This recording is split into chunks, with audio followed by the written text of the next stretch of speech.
दादा मला सांगा, शेतकरी कर्जमाफीची आता घोषणा होणार आहे, कॅबिनेटमध्ये घोषणा होण्यास चालली आहे. जून महिन्याच्या अखेरपर्यंत घोषणा व्हायची शक्यता आहे.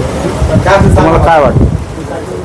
शेतकऱ्यांना कर्जमाफी देण्याचं बऱ्याच दिवसांना घोषणा, त्याची काय कमिटी, ते सगळं झालं.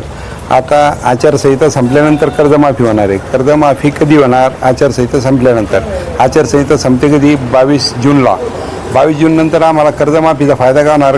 कर्जमाफी झाल्याशिवाय तर आम्हाला कर्ज भेटत नाही नवीन. आम्हाला नवीन कर्ज भेटण्याची सुविधा हे जूनच्या अगोदर व्हायला पाहिजे. ती जूनच्या मेमध्ये शेवटी व्हायला पाहिजे ना. त्याला उशीर होतोय. उशिरा कर्जमाफी होत असतील तर आमच्या काही फायद्याची नाही आहे. तुमची काय अपेक्षा आहे? तात्काळ कर्जमाफी करावी. आचारसंहितेची काही वाट बघायची नाही. आता आचारसंहिता या विधान परिषदेची आचारसंहिता 22 जूनपर्यंत संपत. पुन्हा एखादी ग्रामपंचायत जिल्हा परिषदेची आचारसंहिता लागली तर काय दिवाळीपर्यंत जाते कर्जमाफी. तिची जोपर्यंत तात्काळ जाहीर करत नाही कर्जमाफी, तोपर्यंत त्या लबाडाचं जेवल्याशिवाय काही खरं नाही ना, अशातला प्रकार आहे. काय नाव तुमचं? गाव? नारायण वाडेकर, जांभोड. शेतकरी कर्जमाफीची घोषणा लवकरच होणार आहे. लवकर म्हणजे आता आचारसंहिता झाले होते. तुम्हाला काय वाटतं, तुमची सरकारकडून काय अपेक्षा आहे? कर्जमाफी कधी व्हावी? आमची मायबाप जनतेची एकच अपेक्षा आहे, साहेब तुम्ही आम्हाला लवकर कर्जमाफी करून लवकर तात्काळ मदत द्यावी. तुम्ही फक्त आश्वासनच देता आम्हाला, आम्ही कवर आश्वासनाची वाट बघायची. तुम्ही तात्काळ आम्हाला मदत द्या ना. आम्हाला बी भरण करायची, पेरणी करायची. आता आम्ही काय करणार? आम्हाला तुम्ही फक्त आश्वासन देऊन ही तारीख ती तारखेवर तारीखच देताय तुम्ही आम्हाला.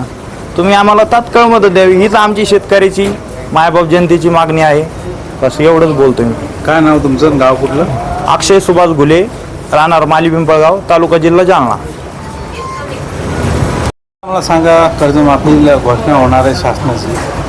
तुम्हाला काय वाटतं? तुमची शासनाकडून काय अपेक्षा आहे आणि माफीबाबत तुमचं काय म्हणणं आहे? शासनाने कर्जमाफी होऊन जितक्या लवकर देता येईल तितकी शेतकऱ्याला द्यावी. शेतकऱ्यांची फार अडचण येते. शेतकरी आता सध्या तुमची काय परिस्थिती म्हणजे बियाणे खरेदी करण्यासाठी शेतकऱ्याकडे एक दमडीही नाही. शेतकऱ्यांची फार बिकट परिस्थिती आहे शेतकऱ्याची. म्हणजे माल पिकवलेल्या मालाला कधी भाव मिळत नाही, काही नाही. कर्जमाफी जर झाली तर शेतकरी थोडाफार याच्यात येईन. समजा तुमचं म्हणणं आहे सरकारकडून तुम्हाला काय? शासनाकडून आम्हाला जितके होईल तितक्या लवकर शासनाने कर्जमाफीची घोषणा केली सरची. 8-10 दिवसात म्हणतंय शासन, पण 8-10 दिवसात झालं तर शेतकऱ्याला बियाणं खरेदी करता येईल. ते बी बँकांनी समजा कर्ज वाटप चालू केलं त्वरित, नाही तर 6-6 महिने बँका वाटप करीतच नाहीत. नुसतं घोषणा होती. आता ह्या जून 8-10 दिवसात घोषणा झाली. त्याच्यानंतर शासन बँकावाले कागद घेतात.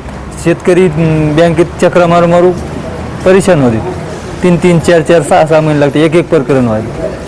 होईन तितके शासनाने जर याच्यात लक्ष घातलं तर कमीत कमी 1 महिन्याच्या आत तरी शेतकऱ्याला बियाणं खरेदी उधार घेता येते. समजा दुकानदार लोकांकडून बँकेचे पैसे आमचे कर्जमाफीत बसले बाबा, हे झालं आहे, अशा हिशोबाने शेतकऱ्याला दुकानदाराकडून खरेदी करता येतं. समजा जर बँकावाल्याने बेजार केलं की बियाणं दुकानदार उधार देत नाही, शेतकऱ्यांना खाजगी सावकाराकडे जावं लागतं जर नाही शासनाने लवकर हे केलं. तुमचं नाव काय आणि गाव कुठलं? माझं नाव दामोदर रामराव आनंदे, राहणार मासेगाव, तालुका घनसावंगी, जिल्हा जालना. सरकार आता लवकरच कर्जमाफी करणार आहे. तुम्हाला काय अपेक्षा सरकारकडून? सरकारकडून एकच अपेक्षा आहे की लवकरात लवकर कर्जमाफी करून नवीन पीक कर्ज कसं देता येईल शेतकऱ्यांना आणि खरीप लावणीसाठी बियाण्यासाठी कसं त्यांना आर्थिक मदत होईल यासाठीच आम्हाला लवकरात लवकर देवेंद्र फडणवीस सरकारकडून अपेक्षा आहे. तुमचं नाव काय आणि गाव कुठलं? सतीश वाहोळे, जामवाडी.